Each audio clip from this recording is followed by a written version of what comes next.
Today I want to talk about social media in the healthcare field. Basically, social media is about sharing content, whether it's on blogs, social networks, message boards, podcasts, public bookmarking, and wikis. Popular examples, of course, include Facebook, Wikipedia, Delicious, and some other virtual worlds such as YY.com or World of Warcraft. Social media is about building a relationship with an audience and starting a two-way dialogue between a company and its customers. Marketing becomes a multidimensional discipline that is about receiving and exchanging perceptions, and it's all built around developing stronger loyalty. Social media is also about adding value to communities of customers and prospects by providing interesting content. Social media can be a place where you find customers, potential customers, and it can also be an area where you can catch what customers are critically saying about your company. Facebook also has an interesting customer profile that if you use likes, you could be able to get a psychological profile on an individual beyond, which could be actually helpful for your business.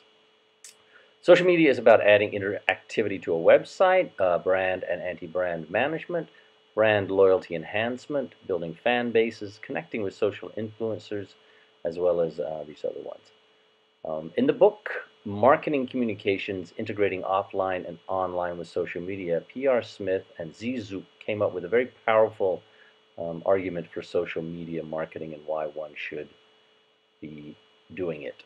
Basically, they looked at three different types of models. One was the broadcast network model, which is based on the one-to-many models. For example, what is being done in the TV industry. It is the Sarnoff network model, named after David Sarnoff. The hypothetical Sarnoff network with 20 viewers has a score of 20. So basically, it's just one viewer for each node.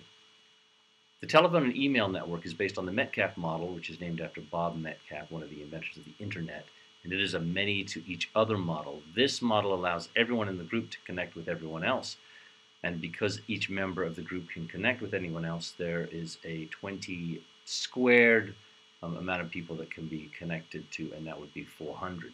The Reed network, however, is a many belong to numerous networks model, and if you take the same group of 20 people in the social situation, the Reed network generates 2 to the power of the node, which generates a network score of over 1 million people. So in that case, you have you have 2 to 400 to 1 million. So social media is obviously more powerful.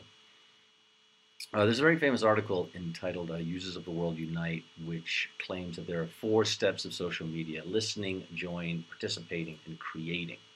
These steps must be done in this order. And listening is the most important step. People online are always mentioning and commenting about a company and its products. So all one really has to do to start with is just to listen. Read your comments on Facebook, on Twitter, on Weibo, WeChat, any of these other websites. You can find valuable information about your company. Now, there is a website called Noam.com, which is a good website to go to, where you can put in your brand name and it'll give you a list of 500 websites that, like Facebook and Twitter and Delicious and pretty much any social media marketing website that you have, and you can see what is available and what might be taken. So what you want to do is you want to monitor for buying indication terms and then replying with helpful links, listening for recommendation requests, listen for discussions of a product or a category, and provide web links, share relevant web content with prospects, and discover relevant blogs, and ask for backlinks. So backlinks are a very powerful way to up your SEO, which I will discuss later on.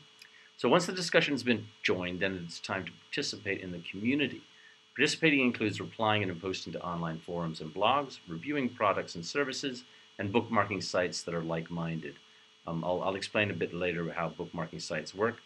But these are the following methods that can be used to increase participation: ask readers to sign up for an RSS feed, answer all questions and share peer referrals, feature community members on your site, share customer stories, have an influencer guest blog, help an influencer write content, and share products with influencers for feedback. Now, There is if any of you know Maslow's hierarchy of needs, this looks very similar, and this was created by a man named Jantz. He created the social hierarchy of social media needs. So once a healthcare sector company has built itself an online brand by listening, joining, and participating, it is time to create its own content. So the company will now have an audience to share its content with, and they will help the company spread its content far and wide. So what you want to start doing is blogging, and then RSS, social search, social bookmarking, social networks, and then the micro networks as well, which are the Twitter and the mini microblogs. Social search is the behavior of retrieving and searching on a social searching engine that mainly searches user-generated content such as news, videos, and images related to search queries. Facebook, LinkedIn, Twitter, Instagram, and Flickr are good examples of this social search. And it is becoming a powerful addition to regular social or regular search. So these are the other three. So social bookmarking, social networks, and the micro, which I will delve into shortly. So when you are doing social media, the writers do recommend that you be active, be interesting, be humble, be unprofessional, but to a certain extent, and be honest, because dishonesty could get noticed very quickly. So the writers argue that there are 6 different platforms that are all the social media websites do fall under: collaborative projects, blogs, content communities, social networks, virtual game worlds, and virtual social worlds. Probably the most democratic forms of all user-generated content. Collaborative projects enable the joint and simultaneous creation of content by many end users. Within collaborative projects, one differentiates between wikis and social bookmarking applications, which enable the group-based collection and rating of internet links or media content These allow thought leadership, quality backlinks, human-based classification, dead link finds, and these can be the main source of information for consumers. Most of you will be familiar with Wikipedia.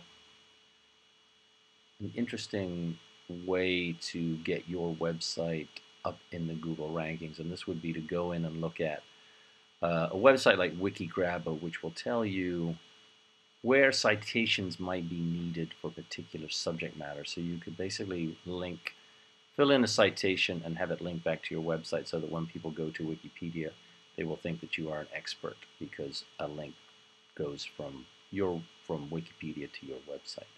Other collaborative projects include Dig, Pinterest, Newsvine, Reddit, and Delicious.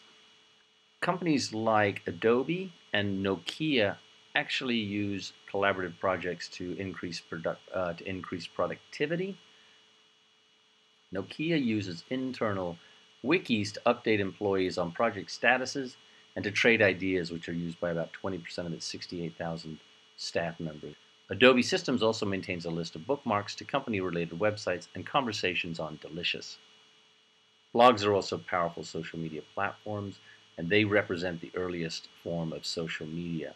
They usually display date-stamped entries in reverse chronological order. Blogs include such sites as Medium, which is Twitter-owned, so when you complete blogs or articles here, you can easily market them out through Twitter. Blogger is actually owned by Google, so if you do your blogging here, you will tap into the Google search engines, so that is a very powerful reason why you would use Blogger. Twitter is also, one would consider, a microblog. Obviously, it's a very short, you can only do 140 characters, but it can be used as a diary, a news service, a collection of links, a collection of images. You could also use it for book reviews, links to book reviews, product reviews, and it could be a photographic record or a vlog. So Twitter does have the ability now to actually connect with other Twitter users via direct messages, so it is actually an interesting CRM channel as well. It is a real-time what is happening now social media platform, which does make it very interesting to advertisers. Followers are active and engaged, plan to purchase something from a small to medium business. They follow, 93% expect that, and have they purchased in the past, 68% can say that they have. So it is it is a very powerful platform to use in that sense. Now Twitter does advise you share, listen, ask questions, respond to comments, reward tweets, demonstrate wider leadership, champion your stakeholders, and you establish the right voice. It is direct and it is a genuine voice you should be aiming for. Now, Weibo is a Chinese channel, and it is some consider it the Twitter of China. However, you can actually, there is no limitation on the character limits, but it is once again, a very widespread, wide-used system inside China. Other platforms do include Hexam, Cineblog, Blogus, and Bola. And even though China heavily censors its social media sites, Chinese consumers are some of the biggest bloggers in the world, so they do actually talk about just about any and everything. Content communities exist for a wide range of media types, including text, photos, videos, and PowerPoint presentations.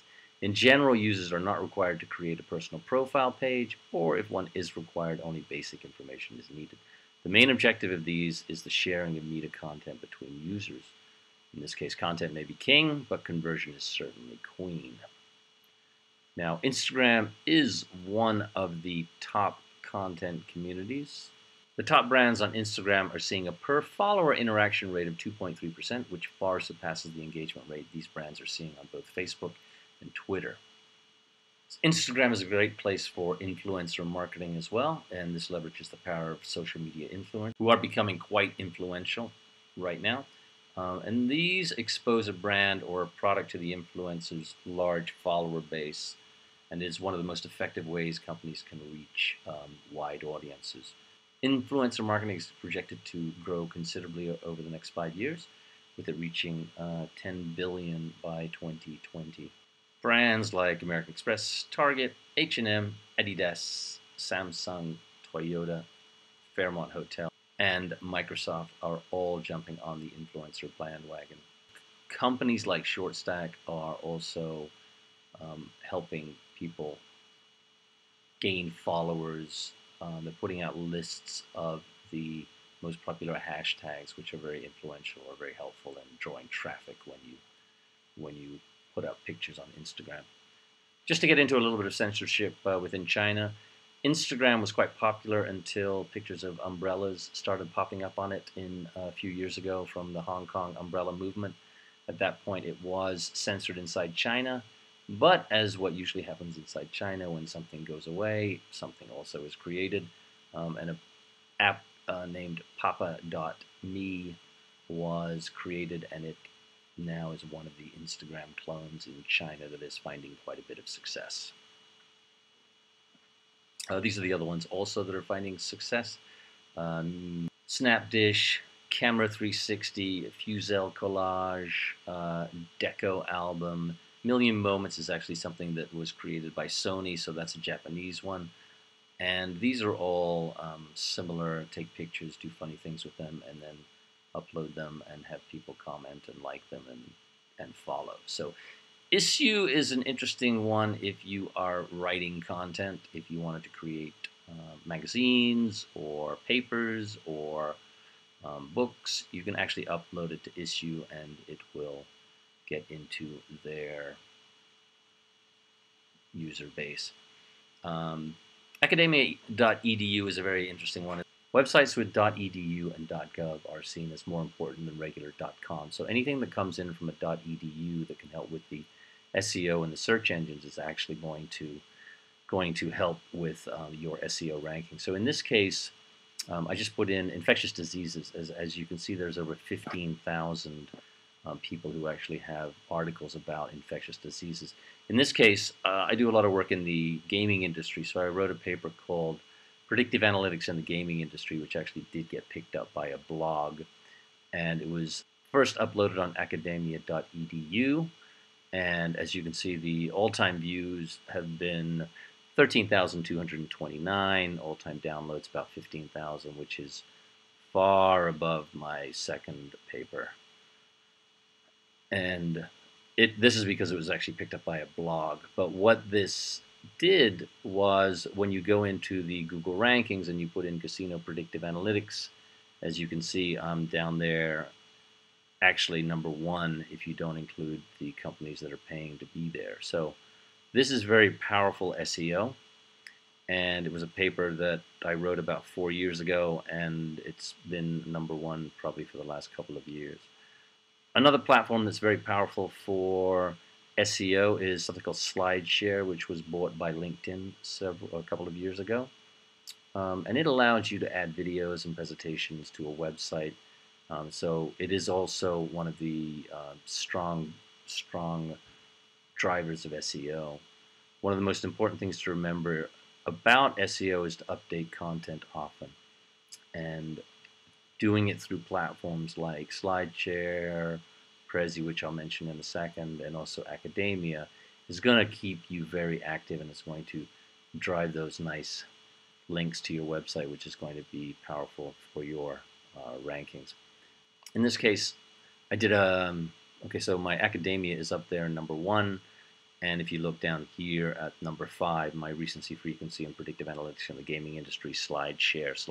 So SlideShare also has a nice back end that gives you a lot of summaries on what's happening with your PowerPoint presentations or your videos, and in this case it tells you views of your PowerPoints and where your traffic is coming from. It'll even give you details on the organization, ISP, and sometimes that ad actually is helpful because I've seen MGM in there and Galaxy Macau I think I saw one time as well. But it does give you a good idea of where the traffic's coming from. It's a worldwide thing. People are coming in from multiple countries, and this also gives you an idea of each, how many views, how many downloads, how many hearts, or how many people liked it. And there's a place to comment as well. Now, when I first started using SlideShare, the leads were free. Unfortunately, now they have made that a paying option. So, but it is still quite good. You can pay. It's kind of from what I remember, it's a bidding system. So you set about what words you want, and then you agree how much you would pay for them. And when people try to give a lead, then there you go. Another one that I've been using quite a bit recently, which is a visually very, very powerful system, which is actually what I'm doing this presentation on. It's called Prezi. And Prezi is another one that also actually is pretty powerful for the search engine optimization. Here, I'm a partner for Pentaho. So if you can see here, I did a Prezi a while ago on customer intelligence. And if you look, Pentaho is #1, 2, and 3, and then boom, I'm #4. So if you type in customer intelligence, Pentaho, which is kind of a general term for customer marketing, you get my 2 Prezis. So that is quite a powerful little system too. YouTube is another one which I'm sure everyone is familiar with, and YouTube actually can be an interesting way to virally market things as well. There's a pretty well-known example called Wig Out. Bride has massive hair, wig out, and this was actually created by Sunsilk many years ago. And they put up this, and it was actually shot as as an advertisement, but they put it up as just a strange video of a bride who was supposedly getting married day, and it was her wedding day, and she just freaks out because her hair is so bad. And then later on, Sunsilk admitted that they were trying to net seed, they were trying to seed the internet with the term wig out. So it worked rather well. Unboxing is another huge thing for YouTube, so people are just videotaping themselves as they unbox items. And this was an interesting idea I had for some of my sports betting clients, was to go into YouTube, look at the people who are on Twitch showing themselves playing blackjack. So basically, in a reverse way to try to get customers, you're actually looking at the Twitch stream on YouTube to see people who are playing blackjack and then trying to figure out how to connect with them. Youku is a Chinese version of YouTube, pretty much, and they have very similar things. Of course, it's censored because it's inside China. You can get it outside of China, so there's no reason why you don't upload. And as long as you have someone who can sign in and sign up for you and can translate the Chinese, then it's not a bad way to connect with the Chinese audience. Now, the social networks are the ones that most everyone will be very familiar with, and these will be your Facebooks, your Snapchats, your Google Pluses, your WeChats, RenRens. Now, with Facebook, you can promote chats, provide customer service, collect feedback, communicate with a team, use hashtag campaigns, use Facebook Connect. Facebook Payments is available now as well, and the Facebook Market, which is available in the United States but not in other parts of the world yet. To increase a company's fan base, Facebook recommends doing the following: encourage visitors to like your page, partner with other brands, expand the reach of your post when you mention a person or organization in your post, try to connect with them, use social plugins on your website, and also promote ads with sponsored stories. And now, recently, this is an interesting thing that a business can do to look at clients they might have. Psychologist Mikhail Kosinski developed a method of analyzing people's behavior down to the minutest detail by looking at their Facebook, sometimes also known as psychography. Psychometrics, something also known as psychography, is a scientific attempt to measure the personality of a person. Ocean scale, which refers to 5 different factors. One was openness, how open are you to new experiences? Conscientiousness, how much of a perfectionist are you? Extroversion, how sociable are you? Agreeableness, how considerate and cooperative are you? And neuroticism, how sensitive and vulnerable are you?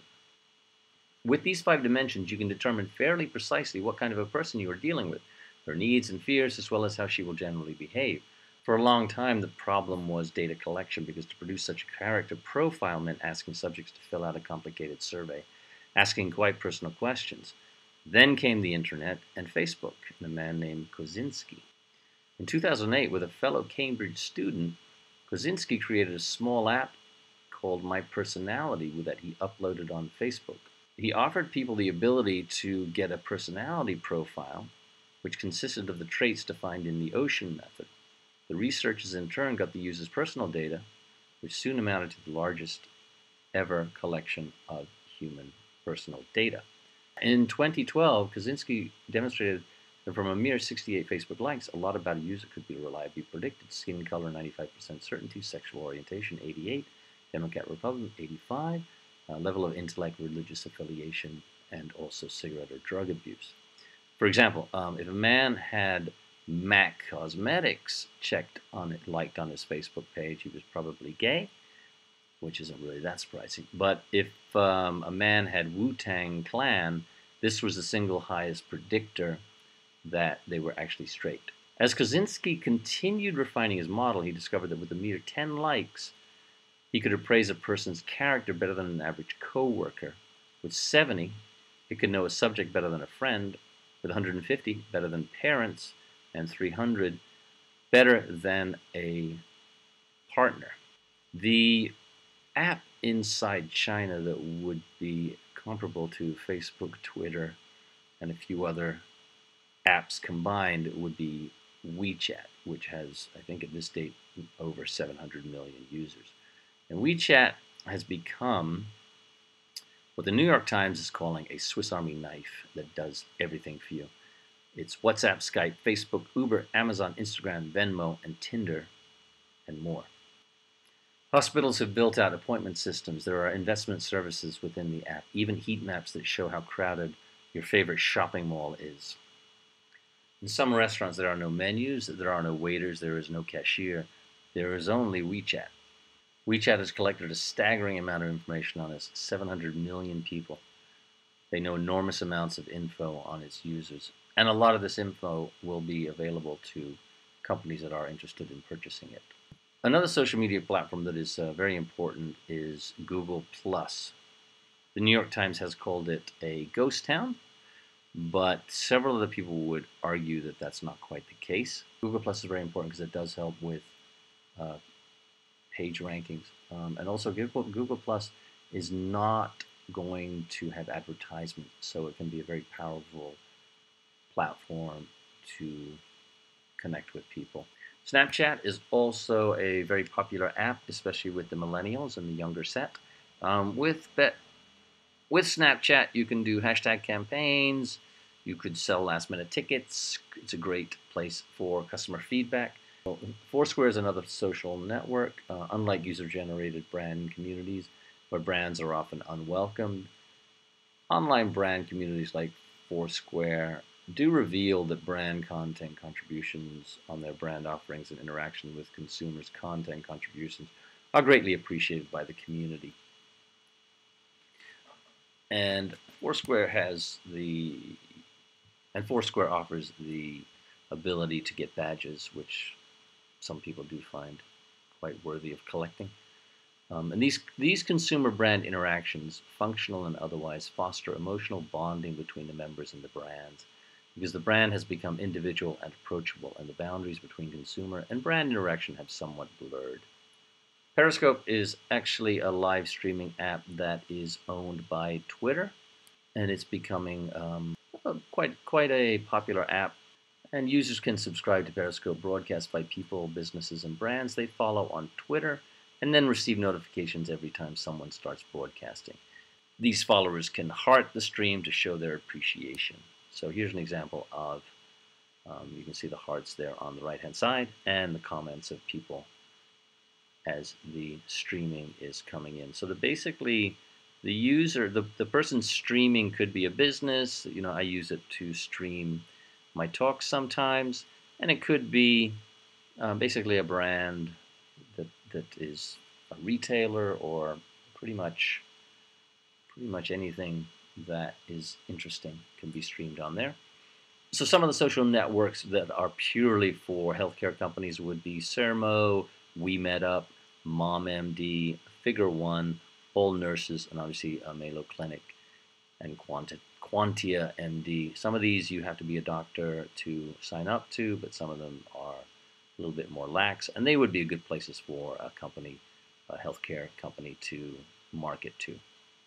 The fifth type of social media platform are the virtual game worlds, and these might not be that important to healthcare companies, but it is an area where you can reach a young audience. And virtual worlds are platforms that replicate a three-dimensional environment in which users can appear in the form of personalized avatars and interact with each other as they would in real life. So the games that are being played are League of Legends, which is the one in the picture, Dota 2, which is a very popular one, CSGO, which is also quite popular, and Overwatch, which is a new one from Blizzard, and Super Smash Bros., which is a fighting game. So these are all hugely popular. Companies like Samsung, Gillette, Arby's are all jumping and sponsoring either players or teams. Genting, which is the casino operator, is also getting into the act. And Twitch is actually a channel that is used to live stream people's play. So you'll be playing a video game and they just live stream them. And there are sponsorship opportunities here. Second group of virtual worlds are the virtual social worlds. They allow inhabitants to choose their behavior more freely and essentially live a virtual life similar to their real life. Here, there is a three-dimensional virtual environment, and people can move around in them. Second Life was one of the most popular ones in America. Basically, there are three main characteristics: the ability for users to interact with each other in real time, the ability to fully customize a virtual self-presence in the form of avatars, and the ability to explore the virtual environment in a three-dimensional world with while communicating and talking to and interacting with the other avatars. Within virtual worlds, there are shopping malls, college universities, beaches, cinemas, museums, nightclubs, consumer market events, university classes, and lectures. So there are training sessions here, and in Second Life, they have had recruitment fairs.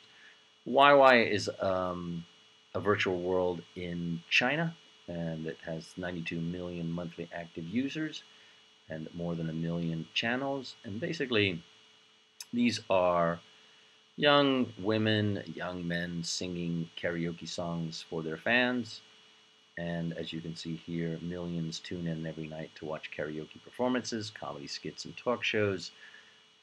But a lot of these performers are now being sponsored by makeup companies and fashion brands. So there is ways to connect with a very young or a young mobile audience inside China, working with some of these personalities and celebrities. Twinity is another one that is a virtual world, and Handy Points is something for children, actually. So those are the 6 platforms that Kaplan and Halen consider social media to break down into. Once those platforms are visualized, this is the loyalty methodology that I believe companies should follow. Listening would be define and listen for triggers such as photos, hashtags, keywords, topics, likes, video, view pins, comments, links, sharing, check-ins, geo-posts, and more on your social channels. And when it comes to listening, you want to discover patterns to anticipate customer problems with your products and services. You want to understand sentiment drivers. You want to identify sentiment, identify characteristics for better segmentation. You want to measure the organization's share of voice, measure the competitors' products and services, identify potential customer churn, measure your company's brand reputation, and try to figure out attribution analysis, as well as determine the effectiveness of marketing touches and messages in the buyer's behavior. So once you have that, then you want to create a rules engine which will help you define and apply the rules, what your rewards economy is, how the geofencing is working, what the frequency of offers would be, what the influence means, and more. Automation is good at this point as well. If you can automate responses, rewards, and conversions at scale and in the moment, that is the most powerful methodology of all. And here is an example of a bot that was actually created and for a potential client that was working in the cruise line industry. So basically, this is available at the Facebook address down on the left-hand side. But basically, you would be able to go in and ask for tickets or ask for locations of where a cruise line might be going. So the bot is fully automated, so you have basically no one back there, just a computer answering questions. And if the person does decide to buy a cruise, then a link to the site to purchase the cruise would be provided. And if they had a point where they obviously weren't getting their questions answered, then a link to a new to a live person could be created. TweetDeck is also a very interesting platform that will help with automation. It's actually owned by Twitter, and you can upload. You can actually upload directly to Twitter from here, but you can also schedule uploads as well. So here they are going through the notifications or messages and the activity. So it's actually a powerful way to automate your uploads. Grambler is also an interesting one to upload to, and in this one you can upload pictures and comments that will go directly into your Instagram account. It's also a great place to find followers as well, and you can gain coins here that then you can use to get good likes on your Instagram accounts and Instagram photos that you put up so that you can grow your following. Hootsuite is another one. This is one of the most popular ones. They allow you to have 3 or 4 streams for free, and then if you want more than that, you will have to start paying. But here you can keep track of your followers, your posts, and you can also automate and upload things on set schedules. Okay, so moderation is the next step, and here you want to moderate posts for quality. Once again, to increase participation, you can ask readers to sign up for an RSS feed, answer all questions and share peer referrals. You can feature community members on your site. You can share customer stories. You can ask influencers to share web links, interview an influencer, have them do a guest blog. As far as messaging, you want smart mail, social and messaging responses from your band to all be telling the same message. Rewards and content, you want to deliver points, discounts, reminders, digital content, sweepstakes, contest entries, and more frictionlessly and in real time. And one of the final steps is data and analytics. You want to try to acquire the social identity tied to your customer records so that you can measure your reach, your impressions, your conversion rates, and more. And here's an example of how you can go from an anonymous social media user who might come into your website to a known customer. This is an example done for the gaming industry, but this could be for any industry pretty much. So you want to capture the IP address at the very beginning. Put that maybe in a Hadoop cluster so that you have that on file. And you can also capture the user agent and the browser fingerprint as well, or the device ID if it's coming through a phone. You will also be able to download cookies onto websites, so you do track those as well. And then if you have a website in which people will sign into something, you can offer the social ID. And in that case, many people actually do like to use the social ID logins because of the simplicity. Once you have acquired all of this data, the post-transaction phase becomes much more important, because then you can market to them and personalize the marketing to such a point that they will be very interested in what they're receiving, and hopefully become a very loyal customer at that point. Reputation management is also a very important element of social media. Companies you see here, Hootsuite, Clout, Foursquare, Google+, Twitter, Instagram, these are all part of reputation management, and it's quite important for businesses to have these platforms to be able to connect with their audience members, because the internet creates a potentially permanent record of people's alleged or actual actions that is readily accessible throughout much of the world. So even a Twitter tweet that is pulled down within minutes can live on forever, because someone has actually captured an image of that tweet and puts it up on Facebook or YouTube or wherever. So basically, Twitter advises that you decide what you want to track, define the keywords relating to your company, company name, website address, name of product, senior employees, names of close competitors, and you can actually search the Twitter feeds, and it can be a real-time search where you're actually actively looking for people that are saying negative things about the company. Clout is another company that actually sets up accounts on many of the free social media monitoring tools, including Google Alerts, Social Mention, and they will actually track things that are being said about your company. And once again, Gnome.com, which I mentioned earlier, will help you search over 500 popular social networks, as well as track trademarks and domain names to secure the brand. I mean, you could have your brand .sucks, that would probably be available, and they might want to just pick that up so someone else doesn't get it. So what you want to do, though, with when you do see criticism, is you do want to engage. You want to act quickly. Misconceptions can be snubbed out instantly with quick and factual replies. You do want to be nice. The first instinct might be to be defensive and emotional, but you do want to try to act as reasonable and emotionless as possible. Show them respect and be proactive. So when industry-specific discussions arise, do get involved and do tell your side of the story. In her article, How Your Content Strategy is Critical for Reputation Management, Rebecca Lee argues that monitoring and addressing online reputation issues boils down to search engine optimization. So you need to create, disseminate, and promote strong, credible, positive content so that you can use it as a weapon against crises that might occur. Do have a crisis management plan ready to go before you are hit with a crisis, because when you're getting bombarded from all sides, it is not the time for clear heads. So if you have these stories ready to go, you can counter the bad news very quickly. It is also critically important that all online content and digital communications be optimized for search. This includes PR, marketing, and investor relations, as well as any other digital content available on the web, anywhere. Optimize text, images, audios, and video results in more content in search engine results pages is what you're aiming for. Do remember, China can be an interesting place when it comes to social media crises.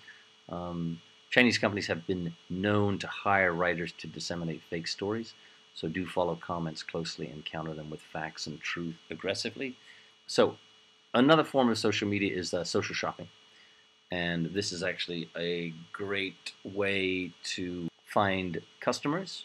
It is perhaps a little off to the side for most healthcare companies, but social shopping is basically a slang phrase used to describe network shopping. In electronic commerce, it refers to consumers who use social networking services and sites to share their latest purchases, deals, coupons, product reviews, want lists, etc. So these would also, once again, be very popular in China, where people are all looking for deals. Pinterest is an interesting one here because you can actually pin things, and then if people spot it, there are services that allow you to buy things off of Pinterest. As you can see there, it has the Buy It button. Instagram is another one. There are services like Soldsy and Like to Buy that do also allow you to purchase things in pictures on Instagram. Twitter has also been talking about adding a buy button for quite a few years now, so I think it would be a very good idea if they did, because it would be a great place to shop. Fab is also another website where you can buy stuff and share it with your closest friends. Open Sky is also another one. This one has nutrition items, so this one might actually be particularly good for healthcare companies if you're selling these kinds of products.